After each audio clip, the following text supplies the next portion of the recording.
Hello, everyone. Welcome. This is Nate the Great coming to you live from the Sports Status Podcast, also part of the All Sports All Plays Network on the Talking ASAP site. Sorry about a little bit about what was going on earlier. I tried to click on the video clips thing 3 times, and the third time it finally went. That was just a goofy thing, really on the backstage stuff here. But to get right into the topics. I guess. Well, first, let me introduce Brandon Herrera. No, that's okay. They know who I am. We're good. Yeah. So let's go on right into the hot takes. Every Friday we do this Friday hot takes here. We'll go with Brandon first. What is your hot take? Well, I think next week baseball starts. So my hot take is I think the NL East that has the Braves, the Mets, and I can't remember the rest of the division offhand. It's too early. Phillies, I think Marlins, and then forgetting Rays. Yeah. No, not Rays. Anyways, I think that division is going to be a battle to remember. I think we're going to see a lot of great ball games in our division. So I think any team from that division could probably walk away with that. So my hot take is the NL East is going to be the powerhouse, the division to be watching. So let's get with my hot take. This goes actually towards the NFL. I keep doing a lot of NFL related hot takes, but this one I feel like, even though I feel like the Green Bay Packers is going to have more wins than anybody in both divisions, I feel like the NFC East will have more wins than the NFC North. There, that's my hot take. Wait. Walk me through this. So you think the Packers are going to have the most wins in both divisions, out of both divisions? But then the NFC East is going to combine wins for the NFC East? Combined wins. We'll have more wins than the combined for the NFC North. I guess. I mean, I think they're all projected to win 4 games, so 4 times 4 is 12. I mean, all right. Looking at the Green Bay Packers, let me just explain, because I said this hot take in the comment section on Just Say the Truth. Worth it's the Packers division to lose. I mean, we know that. Yeah. Let me just say, I think Green Bay will have 10 wins, so it'll be 10-6 record. Wow. Yeah, 10-6. Okay. I think the winner of the NFC East will be 9-7. That goes to the Washington Football Team. Okay. Second place in both divisions will have an 8-8 record. New York Giants, the NFC East, and the Minnesota Vikings in the NFC North. Okay. But where it goes down is those final 2 teams in both divisions. Okay. At most, I see Detroit. At most, I see Detroit having 2 wins. 2. Yeah. And then Chicago Bears, I feel like they're going to be on a downhill thing with what's going on in that quarterback situation. So because of that, I see Chicago maybe going 5-11 this year, maybe, or 6-10. I'll be nice and give you an additional win just because. All right, there you go, Bears fans. We're being nice. But But going to the NFC East, I think the Eagles and the Dallas Cowboys will finish. Eagles will finish last because of the head-to-head record. But Eagles and Dallas will both finish with a 6-10 record. Okay, I got your breakdown now. I understand a little bit of it. So yeah, so you're giving more wins this year to the NFC East than last year. Okay. So we'll see. I mean, there's been a little, I don't know how breaking news of it is, but I just saw Fournette re-signed with the Bucks, so they're going to be fully staffed with all their starters from last year, so that's good. And then quick something I thought I saw. Oh yeah, Lattimore was arrested. Who plays for the Saints? Ooh. So yeah, not to get into too much detail here. Let me see if I can pull it up quick. In possession of a loaded gun, believed to be stolen. So, I guess good luck to him. Hopefully, it's not true and nothing serious. But we don't condone any stealing and all that stuff that gets into the news. So we're not going to stick around and report on it too long until we get details. So we'll see where that story goes. So. Yeah, I'm just continuing some of these shares here, but we're going to transition into some basketball talk. So we missed one bracket Okay. when we were covering this kind of stuff, and we missed the Midwest Okay. region.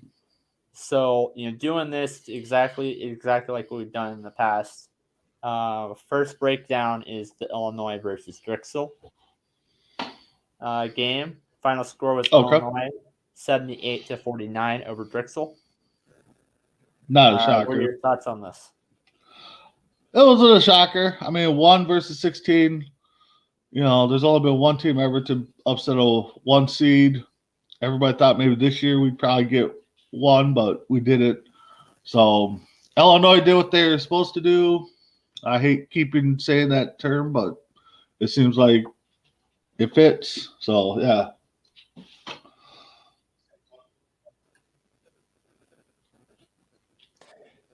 As I keep saying on Tuesdays, Drexel is another one of those teams that had more turnovers, way more turnovers than Illinois, and they still, however, lost this game. They lost this game worse than Texas did in their game. But looking at the other stats here, Illinois did better at the field goal percentage. Drexel did better at shooting from the 3. Rebounds, it was Illinois, but it wasn't. It was Illinois did just slightly better on that. There was, heading into the first half, to start off, Drexel did have a good start to the game, but they couldn't maintain that lead, and that's what cost them the lose by how much they did. This didn't come into a surprise, but again, this kind of proves my point. If you're having way too many turnovers, if you're forcing way too many turnovers and you still lose, I think that coach needs to go.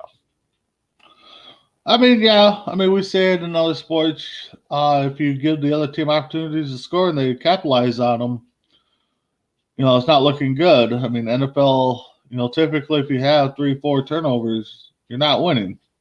Basketball's kind of the same way to a point. If you have more turnovers than the other team and they're capitalizing on them, yeah, you're not going to be around.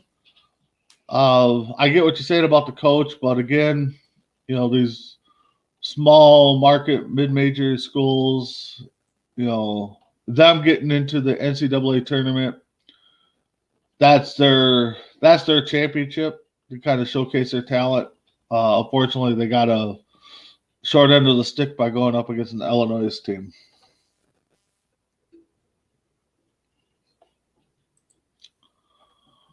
So you kind of cut out there at the end. So unfortunately, they got Oh, it, I and just then you said, cut out after that. yeah. Just saying that unfortunately, they came up against an Illinois team being the number 1 seed. So, best hats off to them next year. Hopefully they get back in. Okay. So the next game, we'll actually, on Whoa, whoa, Tuesday whoa, and whoa, whoa, Monday. whoa, whoa, whoa, whoa, whoa. Sorry, got a breaking news update here. Whoa. The, Okay. the What's Dolphins up? are trading the number 3 pick to the 49ers for their number 12, a 2021 third round pick, and 2 future first round picks. What? So the Niners are going after their quarterback. Niners? Just Oh my breaking. gosh. Which we'll talk about this a little bit more. Yeah, we're going to talk about this a little later. Let's get back to our bracket Okay. here. Okay. So in the past, we covered that next game, the winner of the Mhm. next matchup versus the winner of this matchup, but we're going to do something a little bit different. All right. Loyola Chicago versus Georgia Tech Yellow Jackets.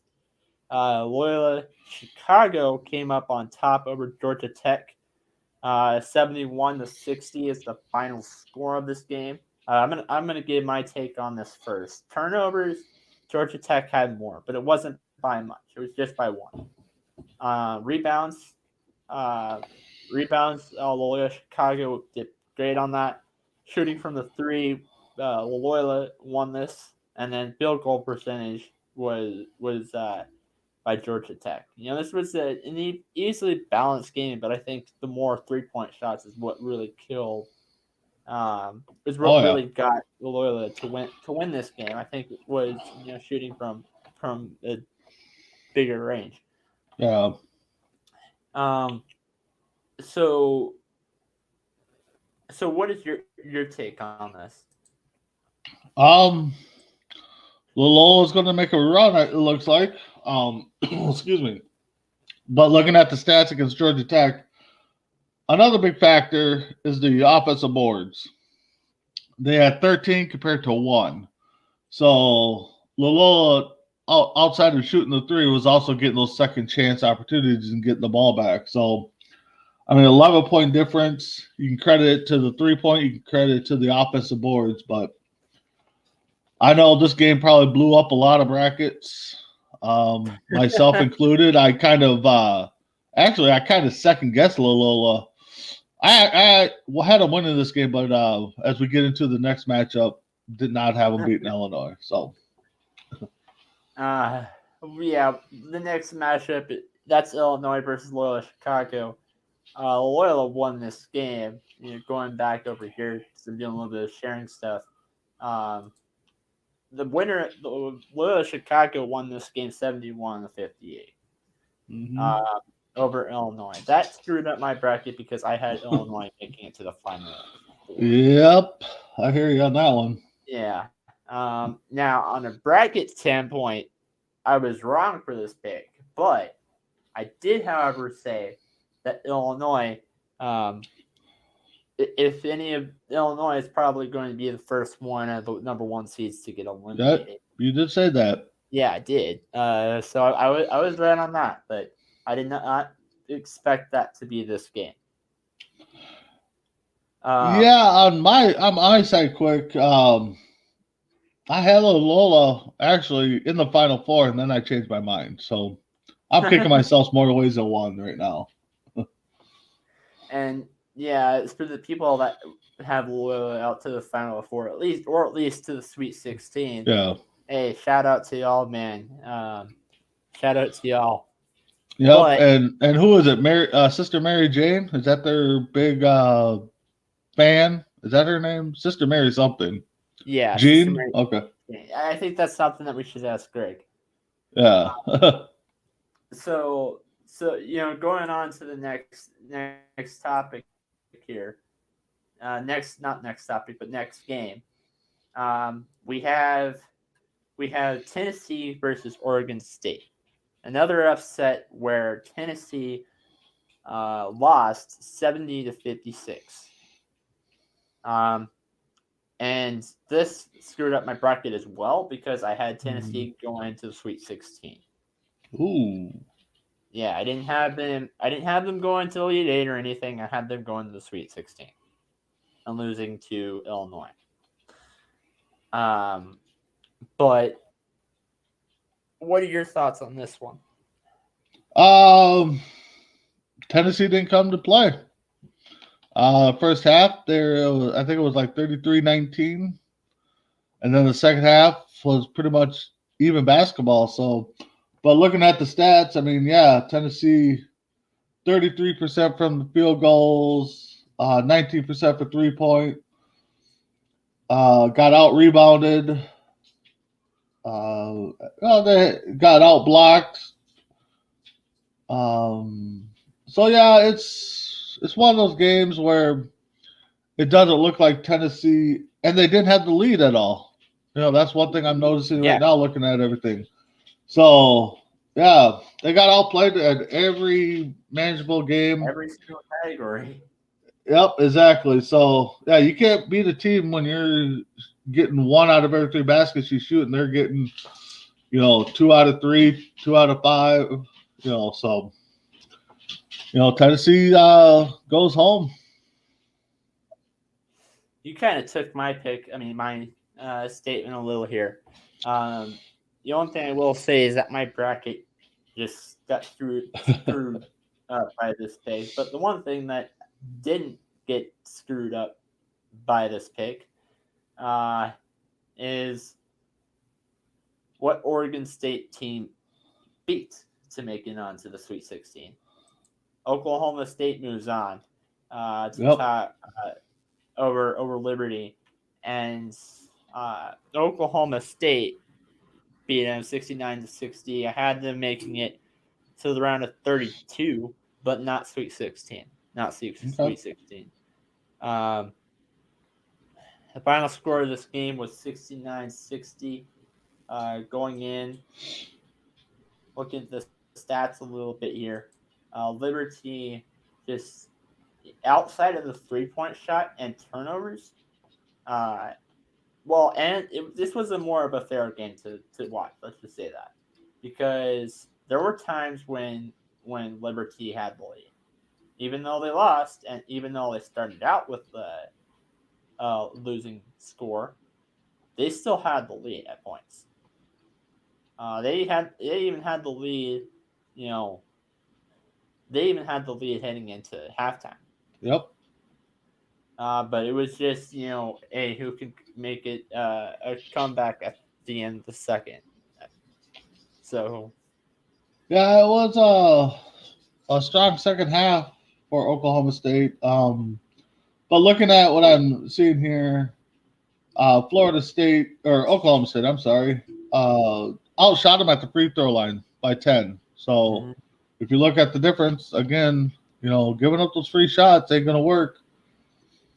But it also comes down to coaching at halftime and changing your game plan up. And, the teams that can execute that at halftime typically can pull out a game here. So Oklahoma State moves on. Liberty, well, we'll probably see them next year like we normally do.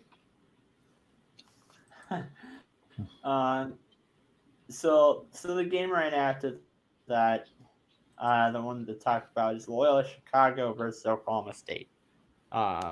Even though Loyola Chicago moved, Oregon State versus Oklahoma State, not Loyola Chicago. Okay, yeah, we're getting ahead of ourselves. Okay. Oregon State won this game 80-70.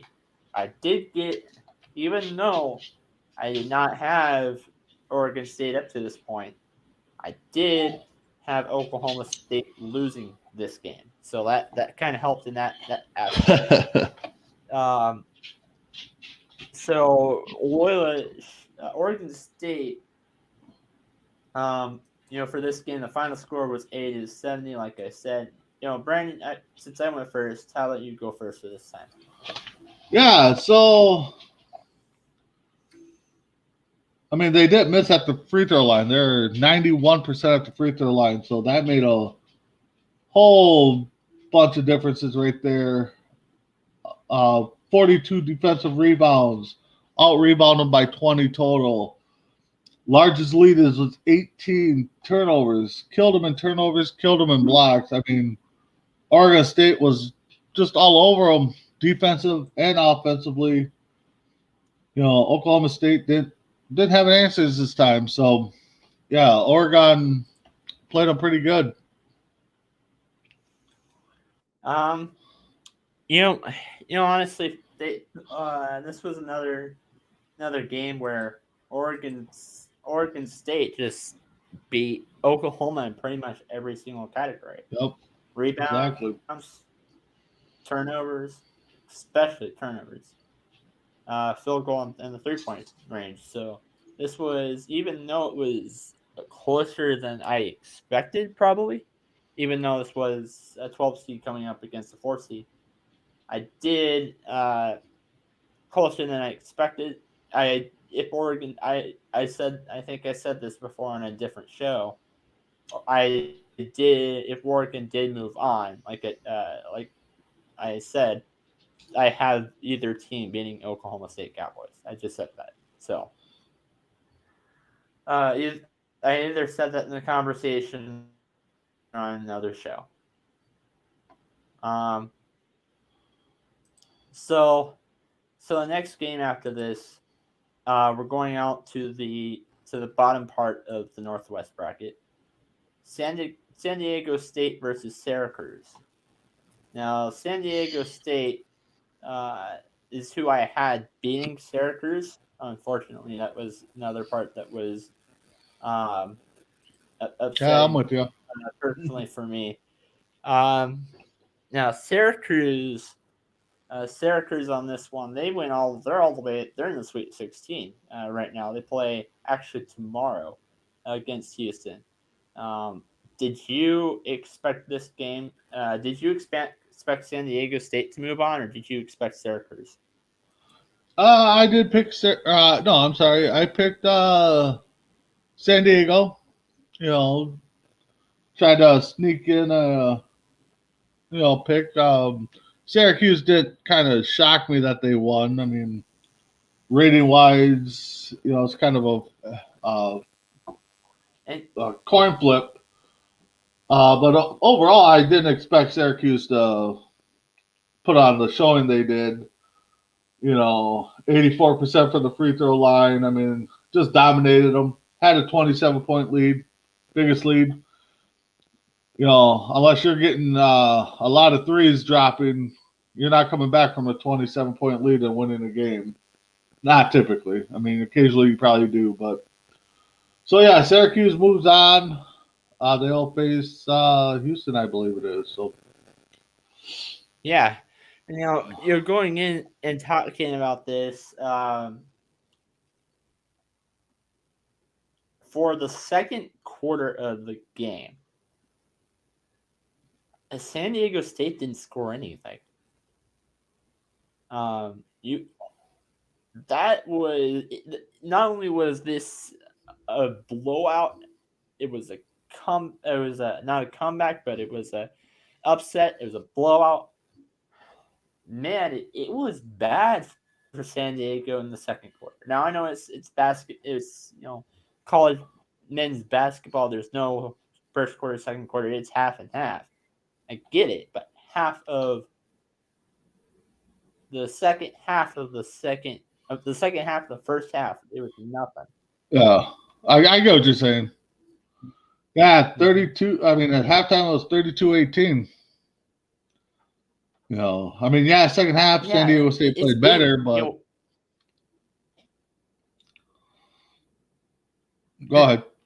And even looking at the first half of the second, there were times where they had a hard time. They had a hard time scoring. They did better in the second half, but they just could not put up the points. They had actually at one point San Diego State had the lead and they were having 18 points, and they maintained that 18 really until start of start of the second half. All right, Yeah, so they showed up in the second half. I mean, that's all. But like I said, you dig yourself 27 down, you ain't coming back. It's gonna be tough. next game is West Virginia versus Morehead State.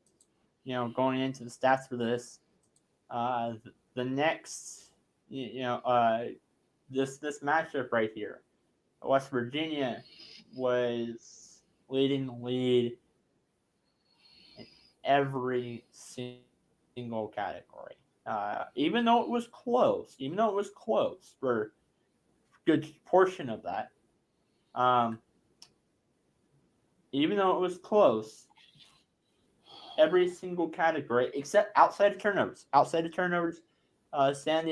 West Virginia had more turnovers by a long shot than Morehead. I think that's what got him in this case. Brandon, your turn's next. Yeah, okay. I'm sorry, I had something come across. Try to take care of. I'm sorry about that. Yeah, West Virginia. I mean, they got them in every category. 3 points or a free throw. Outside of that, yeah, it was. I mean, statistically, percent wise, both teams were close, but overall, the free throw lines, I think, is where it was done at. Second chance points, probably. Morehead just, being a mid-major school against a, talented team. It's hard to beat talent sometimes. You got to come ready to play, and Morehead didn't seem to have that.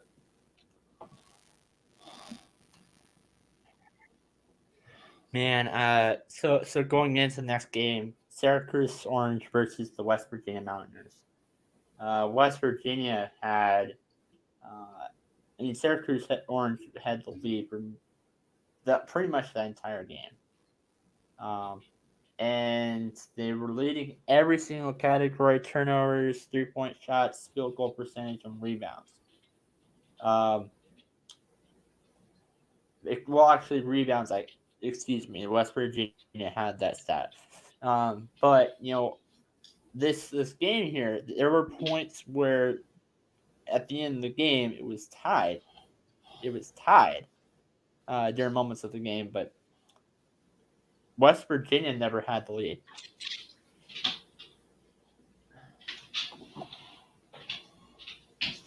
All right. It's hard to win when you don't get the lead. Well, they had the lead for 2 points, but that ain't nothing. Yeah, that's true. Next up is West Virginia versus Rutgers. The score of 60-56. Brandon, what is your take on this? Oh, which game? Rutgers versus Clemson. Okay. I thought maybe I was looking at a different bracket there for a second. Close game. I mean, yeah. But Rutgers versus Clemson, close game. Could have went either way. Looking at the stats, I mean, wasn't much of a difference. Not getting to the line much. Neither team. Rutgers shot a couple more a few more threes and made a couple more. Overall, good game. So either team, if the bucket falls their way, could have won. So not too upset. I did pick Rutgers to win. So didn't hurt me too bad. Yeah. It's for me. I picked Clemson actually to win, but I didn't have them moving on after that. But it didn't hurt me either. Too bad, I should say. But going back into this game, 3-point shots, Clemson had it, but they didn't have anything else. Going into the biggest lead here. Clemson had a 5-point lead at one point, but they didn't really that for much long.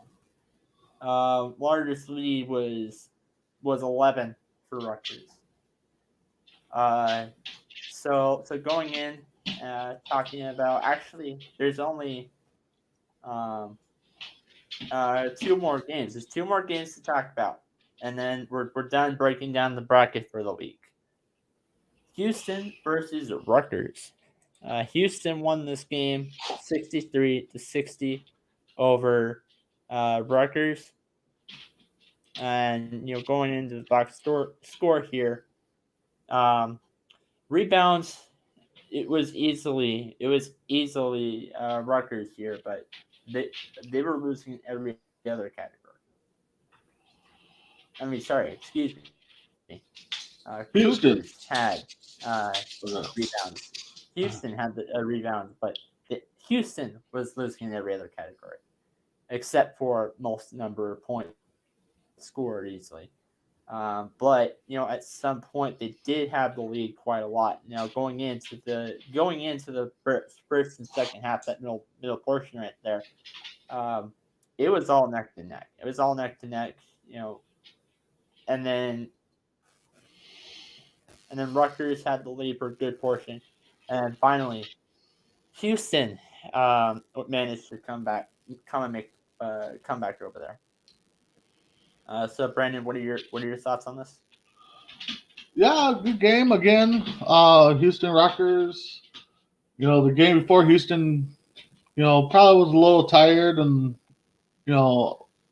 with their scoring, because they did put on a showcase the game before, so could have been a little tired from that. But outside of rebounds, yeah, everything was close enough. I mean, Rutgers had a bigger lead, but nothing that couldn't overcome. So I look at it as, again, another game where if Rutgers would have won, I don't think we would have been too upset about it. But Houston, the number 2 seed, had a good season, and they get to move on. Yeah, going in and talking about this next part, this last game to talk about, Houston versus Cleveland State. Houston had the big, it was a big blowout for Houston. This game wasn't even close. 87-56 was the final score, and going into stat comparison here, Houston had the more, Cleveland had the more turnovers and 3-point shots. But going in the rebounds and field goal percentage, it was all Houston here. They did not have the lead at all, period. And in the second half, Houston scored 50 points in the second half here alone. For a March Madness game, that's a lot. Compared to the NBA, it's not as many, but March Madness, that's a lot.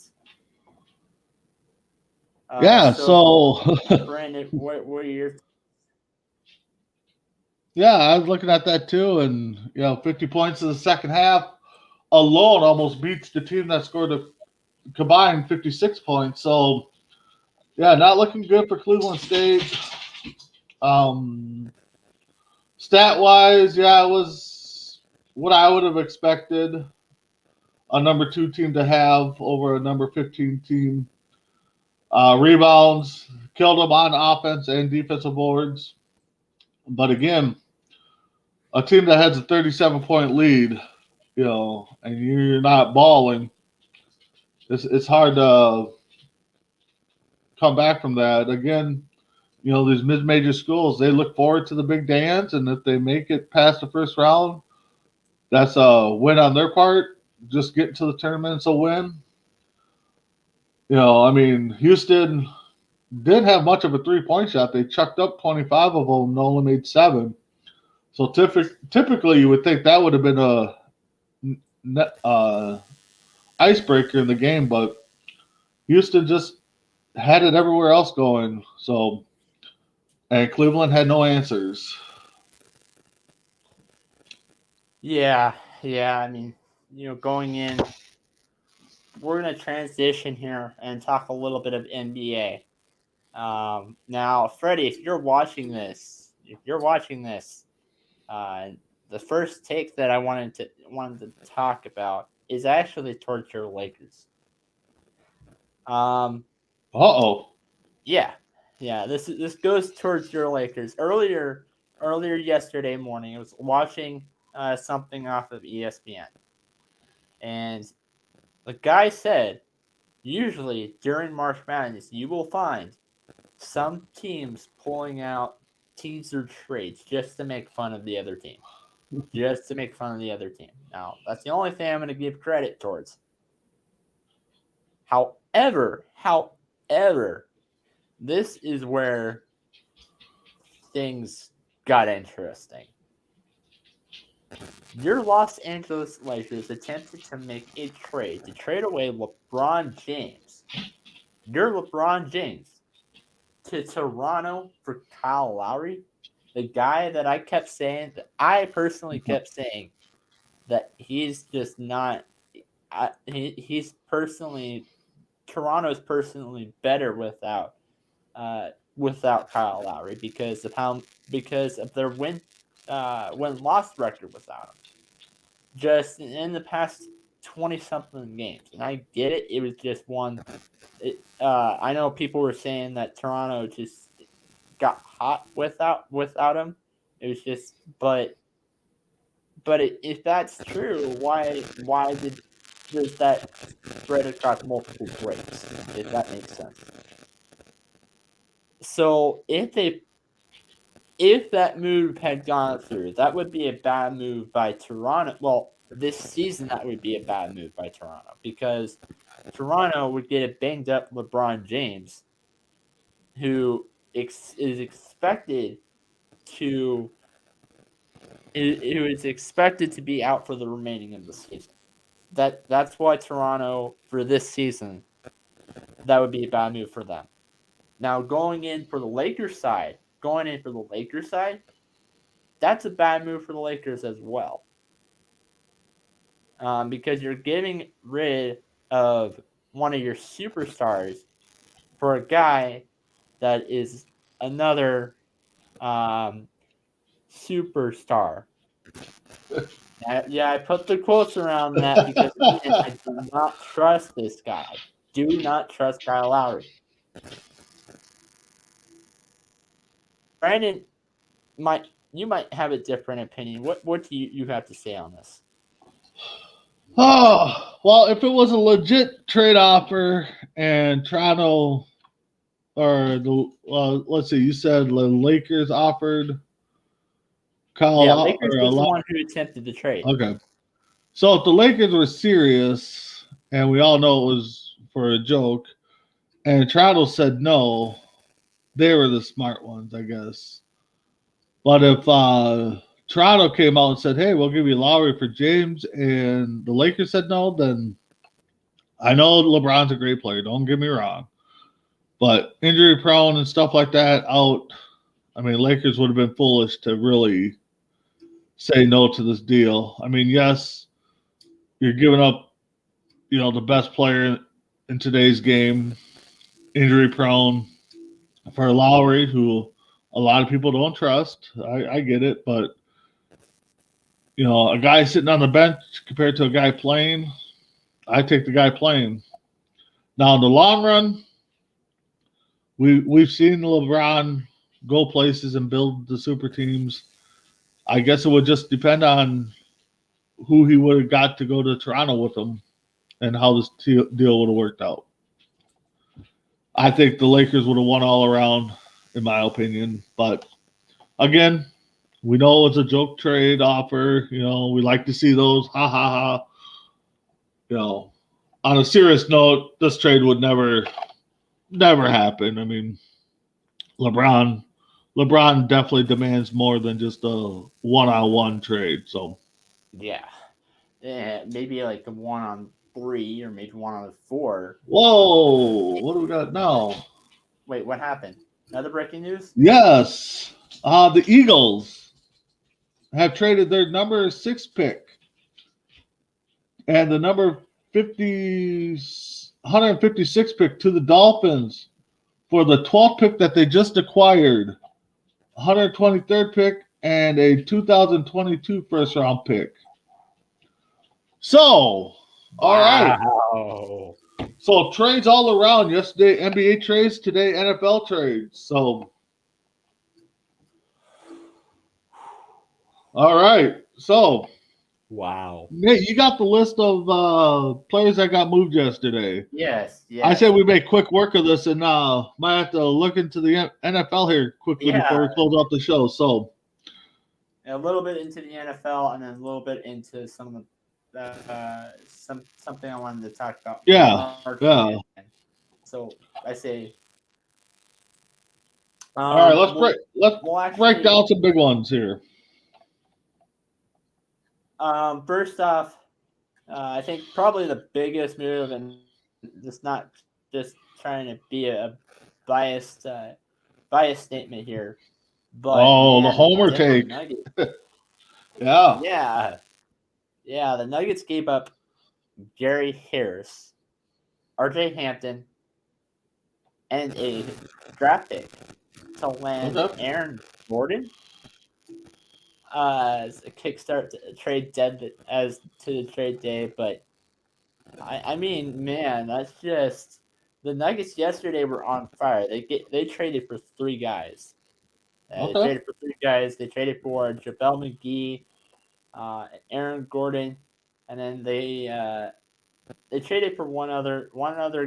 No, they didn't trade for another guy. They signed another player from I don't remember where. I have to go look at that. But man, so personally, for me, I like this move because we basically gave up nothing to land Aaron Gordon. But I'd rather have gotten Norman Powell over Aaron Gordon, and which is kind of funny because the Portland Trailblazers, the ones that landed with Norman Powell. I'd rather Portland have seen getting Aaron Gordon doing some sort of trade like that, but I like what both Portland did and I like what Denver did, but I'd rather Aaron go to Portland and Norman Powell go to Denver instead. That's for me. That's personally for me. What do you agree with that statement, or do you have something different? Well, as a casual NBA fan I ain't gonna deny it. Orlando moving Gordon. I mean, it's hard to move your franchise. The face of your franchise, and I mean, Timberwolves did it a while back with Kevin Garnett, and we took a blow. So, and now Orlando's done it with Gordon, and when they first started up, they had Shaq. They moved him, or he might have signed with the Lakers free agency. But it's hard. It's hard to lose your franchise, face of your franchise. So don't know what Orlando's thinking. Hopefully, it's not a total rebuild, and they just want a couple pieces here and there, and just didn't think they could afford Gordon. But for the Nuggets, like I said before we went on the air, it seemed like a lot of teams that made moves this year were in the middle pack and not, the top 2 seeds or 3 seeds. So it looked like the middle of the pack got stronger and the top seeds kind of held pat. Yeah. I mean, with that injury, we talked about this earlier with LeBron and Anthony Davis. Lakers are not a top 3 seed in the West anymore. Not until one of those two guys come back. Heck, the Lakers team might not even be a playoff team. So that moves Denver up to 4, and I probably see Denver going up to 4 in the next game or two. Playing the Pelicans tonight. So I see it in 2. I actually see it in 2 because the Nuggets are a game and a half behind the Lakers. Yeah, I think the Lakers are just going to keep falling until they get healthy. And Freddie, as you pointed to earlier, big Laker fan, and he keeps telling us that regular season, as long as they get into the playoffs, that's where it matters to Laker fans. So we'll see. We'll see if they can be healthy for the playoffs. Yes, that's where it matters for the Lakers fans, but not for the Lakers. Yeah. I mean, well, not for any team in general. You want to have a good season, and you want to end it with the hoisting of the trophy, and so yeah, that's true. And Eastern Conference, if you're a team in the Eastern Conference, then I would agree with that statement, because looking at the Miami Heat, they made the finals off the number 4 seed.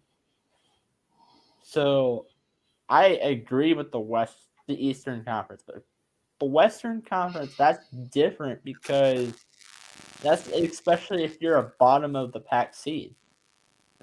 Because if you're bottom of the pack, 5th through 8th, then you're expected to play away game. You not have the home field advantage throughout most of the playoffs. Yep. And it's even worse, going into the NFL. You were talking a little bit about that. The NFL, if you land as a 6 seed or a 7 seed, it's the same way. So which is why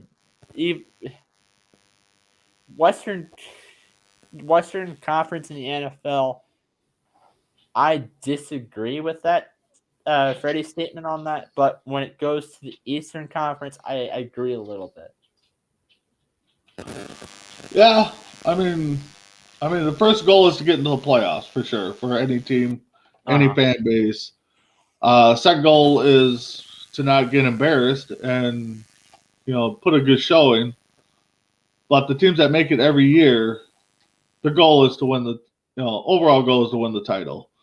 I mean, don't get me wrong, every team's goal is to win the title, no matter if you're in high school, college, little league. You want to be remembered as a champ.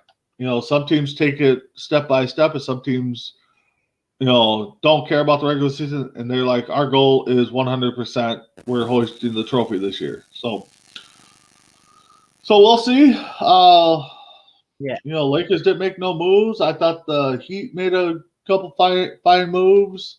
Oh yes, Barry Crowell getting in. Barry Crowell for Houston. And like I said, as a casual fan as I am, I thought Oladipo was still with the Magic. So, to be honest with you, to be completely honest with you, just to make the city of Houston relevant again when it comes to sports, I think the Tennessee Titans should move back to Houston.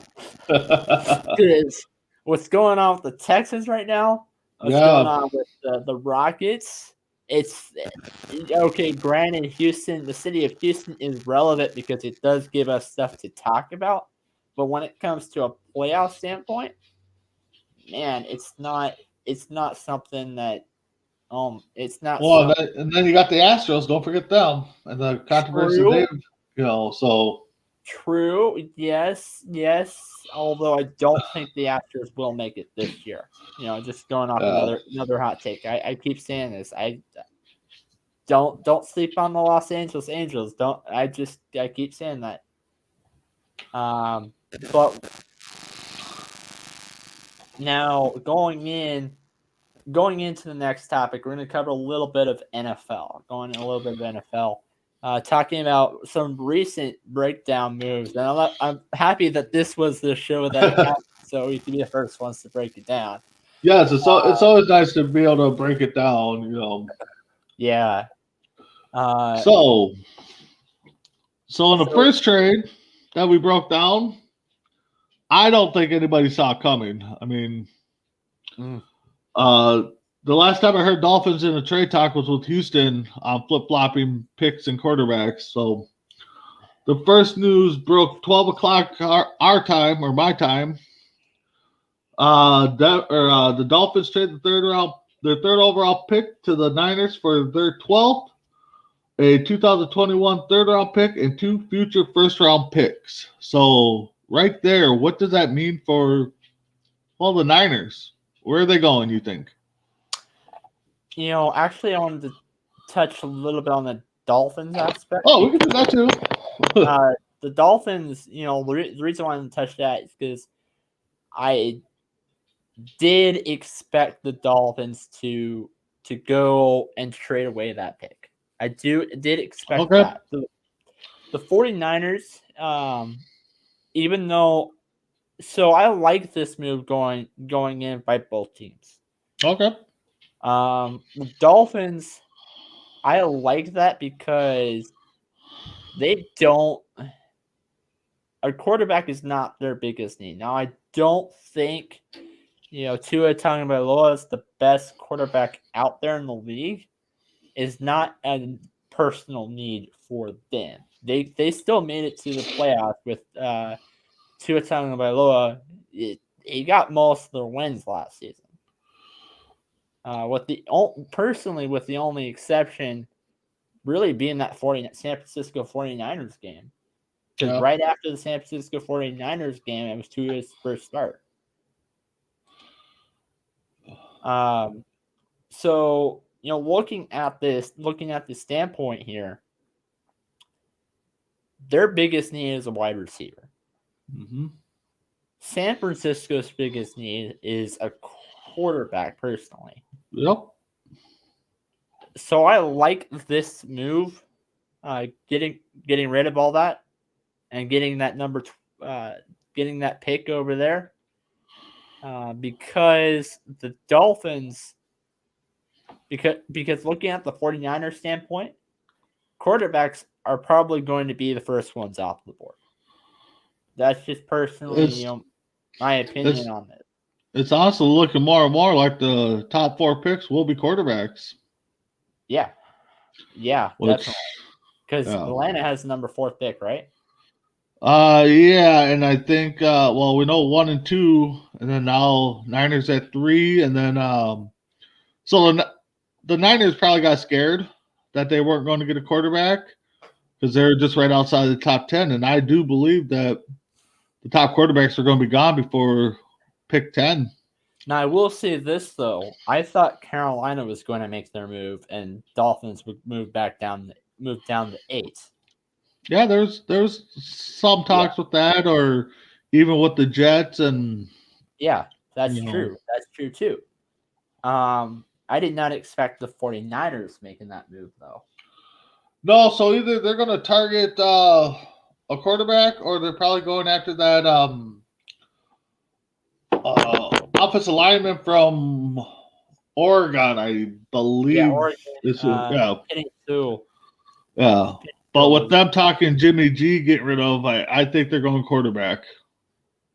Yeah. That's true. That's true. Talking about Jimmy G. Only way I can see that is they would go for Penny Sewell instead. Yeah. Is if they landed a trade with Watson somehow. Yeah. But with this trade, I don't think Watson is going anywhere anymore. I think Watson is going to stay there first. Yeah, I think Watson and the Houston has a lot more to think about than moving and making moves right now. So even though I can see San Francisco make a move for Watson, I could too. Less likely, it was less of a chance. They have a less of a chance to do that. Yeah, I just overall, Watson right now has to think about other things. That just leaves, personally, on a trade standpoint, that just leaves with Denver. But Denver's not going to do anything. It's because of what's going on right now. Denver's not going to do anything with that. The only team right now that I think would even entertain the idea with everything going on would be New England, because Belichick has ego that thinks he can change anybody. So true, except that New England. It's true, except that New England's not a place that Watson wants to go. So yeah, no, I know. I know. So But moving on to the second breaking news, also involving the Dolphins. They moved that 12th pick that they just got and got back into the top 10 to number 6 with the Eagles. So the Eagles traded the 6th and the 156th pick to the Dolphins for the number 12, pick 123, and a 2022 first round pick. So now we got the Dolphins back into the top 10. Where do you think they're going to do now? So I do have a question. Yo, what's up? What is the Eagles' highest pick? Eagles? Yeah. Eagles now, I believe, are at 12. Eagles. Oh yeah, Eagles are at 12. Yeah, that's right. Yeah. Which leaves Eagles are at 12 and the Dolphins are at 6. Yep, Dolphins moved back into 6. I like what Miami is doing. I like that move. What Miami is doing, going back up to 6 because Jalen Waddle and both those Miami Dolphin wide receivers are probably going to be the first one off the board. Now the second group off the board. Now looking at this, now they go down to 6. They go down to the number 6 overall pick. Jalen Waddle is from LSU. I think so, right? Yeah. It's so hard to keep track of players. I see the Cincinnati Bengals. I see them going after Jalen Waddle because he has played with their quarter. He's played with Cincinnati's quarterback before. Blank on his name. I don't know why. I'm blanking on his name. Dang it. So I can see Miami going after either one of the 2 Alabama quarterback, not wide receivers. I can see that happening. Oh yeah. Especially since Tua Tagovailoa is an Alabama quarterback. So I actually at 3 I thought they'd go after a receiver. So at 3, yeah, true, that's true too. Now looking at the Eagles side of things, I really think the Eagles need everything except for a quarterback. Yeah, that's just personally me. So trading down was not the best move for them.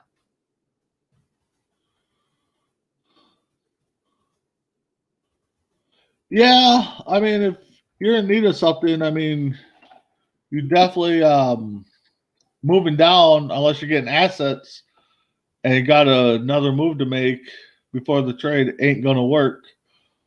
So, I was shocked to see the Dolphins move down, but then kind of shocked that they moved back up. So they must have thought that number 3 was worthy of getting rid of. They didn't have to worry about the guy they're targeting getting picked up before 6 now.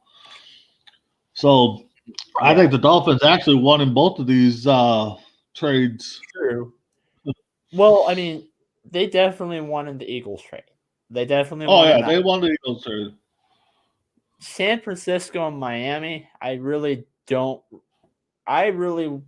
declare a winner until I see more information.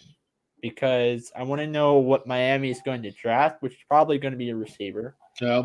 And I want to see how San Francisco uses that 3rd overall pick. Yeah, exactly. You're right. I mean, if they draft the offensive lineman, most likely he'll be the starter. If they draft a quarterback, 50-50 on if he's going to start or not right away. So in the short term, the Dolphins probably win that one either way. To be honest with you, looking at San Francisco, if they don't draft a quarterback, I honestly think Miami's won that trade. Yeah, you're right. I mean, I don't think the quarterback's going to start right away in San Fran. I could be wrong. So I would say in the short term for the coming up year, Dolphins probably won the trade, unless it's the offensive lineman. Then it might be a push. But if they get the quarterback, then in the long term, if it works out, then San Fran probably wins this trade. Yeah. There's one last topic I wanted to talk about, then we'll close out the show. I know it's hit an hour, so we'll just be brief on this. Looking at the weather over here in the Texas area, they're projecting to go back in like how we were in 2011. So, looking at 2011, the year of 2011, we started off with a snowstorm. Just like we started off a snowstorm here in 2021. Okay. And looking at the summer of 2011, we had a really, really, the weather was really, really hot outside.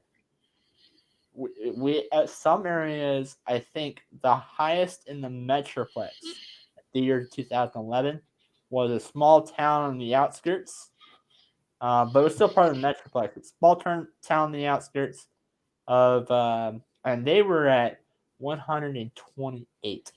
Wow. Yeah, 128 was the record high that year. Wow. It was bad enough that some areas they almost had to evacuate because it was hard trying to find water. Now, that being said, looking at this in 2000 and looking at the state in the DFW area, we also have a very, very, very good marching bands with schools like Hebron High School, schools like Ellie Bell, schools like other schools like those guys. Now, the reason why I bring this up is because not only are we having that summer heat this year, we are expected to, and even though it's not as bad as last year, we're still having the COVID outbreak. Yep. So there's not going to be very many indoor rehearsals unless if it's sectional. So what I mean, clarinet is having their own sectional. Trumpet having their own sectional. So, that's, personally for me, it's going to be, I know it's a bad word to use, but like, I'm curious to see how the summer is going to plan out. I want to know what the plan in action is. Going back to my high school, 2011 is when my band director started implementing the 5-15-5. 15 minutes of rehearsal, 5 minutes of water. 15 minutes of rehearsal, 5 minutes of water. Until it was the end of the break. Okay. That's where all that started to happen. So I'm curious to see what's going to go on now that summer band is going to start up. And with all this heat going on, much more weather to implement here.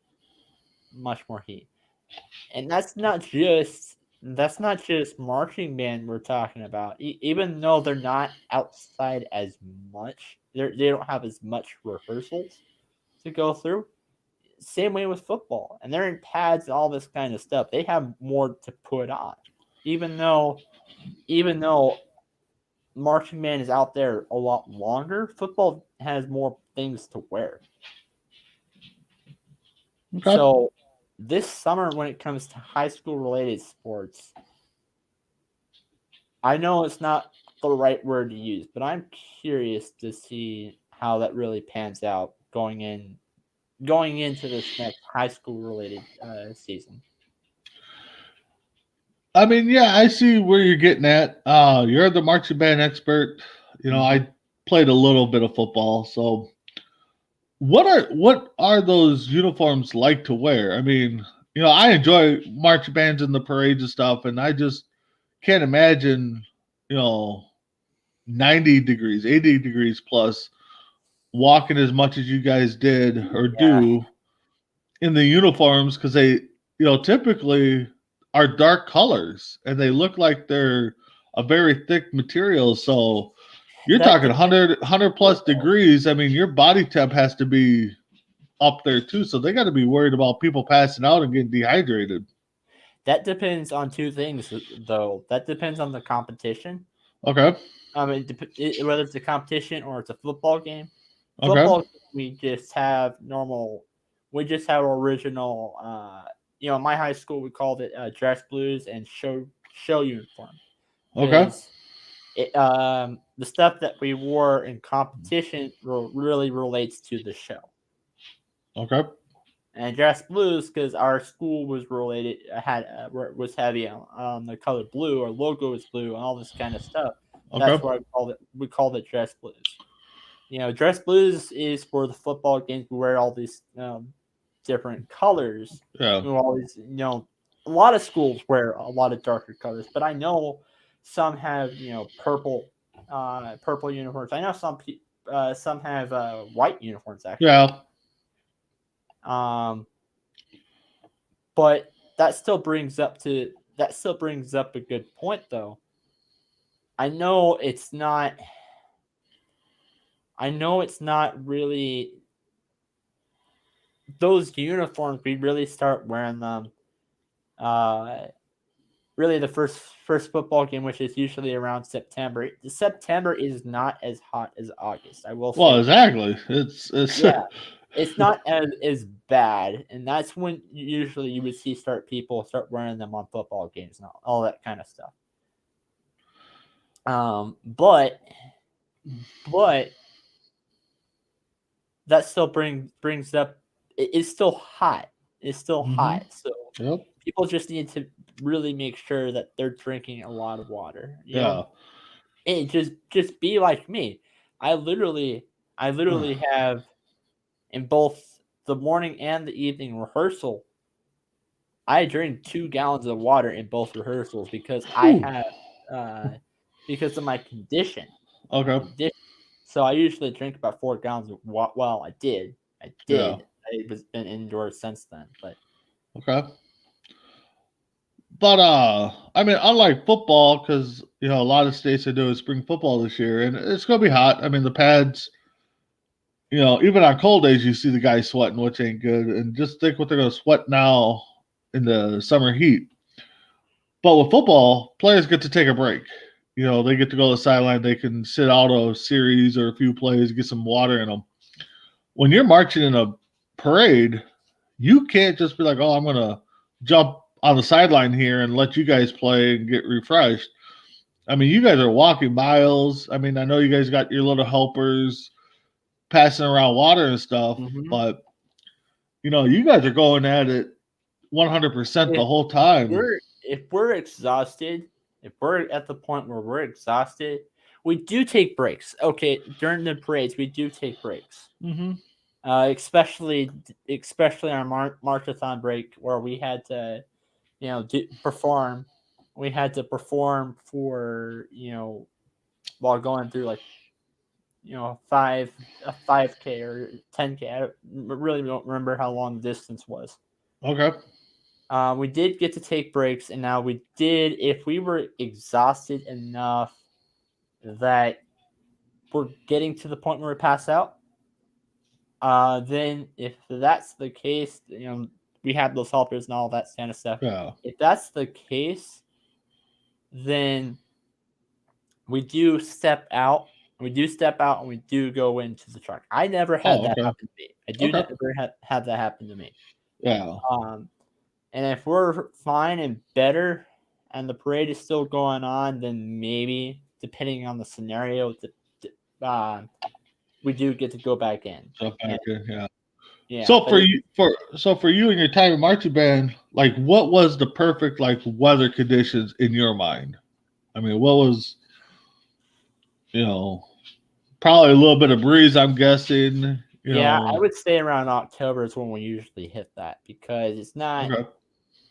Texas is not as cold as compared to other states. Now, Yeah. it rarely snows out here. Looking at that, Yep. now I would say October around that time.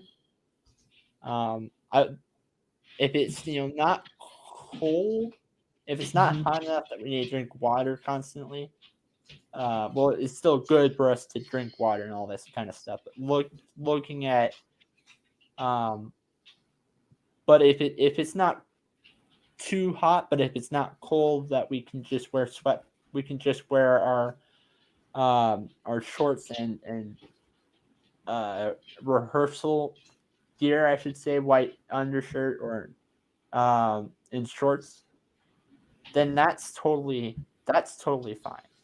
That's the perfect weather for this. Okay. What if it gets too cold? Because our school did rehearsals out in the morning. Okay. So going in, if it was too cold, it not only it was not too cold for us, but it's also bad for the instruments that we play, especially if it's a woodwind.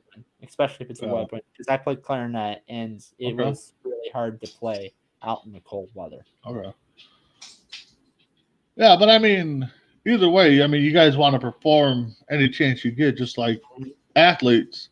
For me, I didn't really care the weather.